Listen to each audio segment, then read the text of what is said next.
Depuis 2 ans et demi, ce camp de réfugiés abrite Aminatella et ses 8 enfants.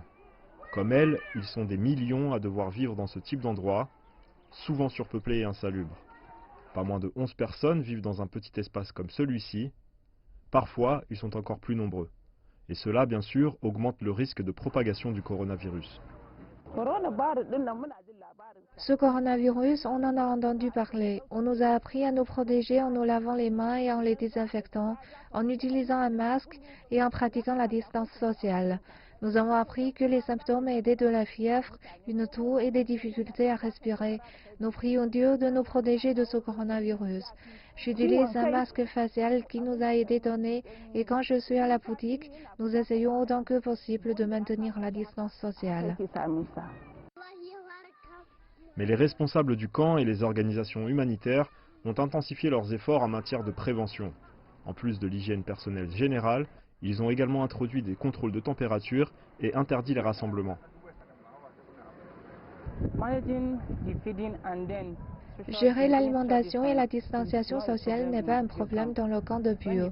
Lorsque la nourriture est apportée dans notre bureau au camp, un jeton est donné aux personnes fragiles d'une échelle de 1 à 50 ou de 1 à 100.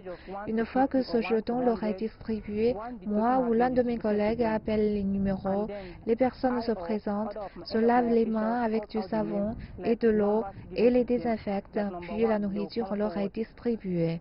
Donc, en ce qui concerne les distributions, tout va bien, il n'y a aucun problème. Il n'y a pas de queue à faire pour récupérer la nourriture. Mais l'aide reste insuffisante pour ces communautés vulnérables, et les fournitures sanitaires sont également limitées. De nombreuses personnes déplacées, à l'image d'Amina, espèrent être suffisamment en sécurité pour pouvoir revenir chez elles. Si on me donne la chance de quitter le camp, je le ferai, parce que ce n'est pas chez moi ici. Tout le monde aime son confort. S'il nous permettait de retourner dans notre village à Dorombaga, nous serions heureux. Nous nous sentirions plus détendus et à l'aise là-bas, et nos maris pourraient retourner au champ.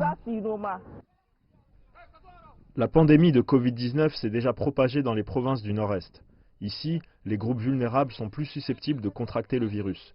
Avec la faible qualité des soins dans la région, éviter une propagation dans les camps de réfugiés demeure une priorité pour les autorités et les responsables humanitaires.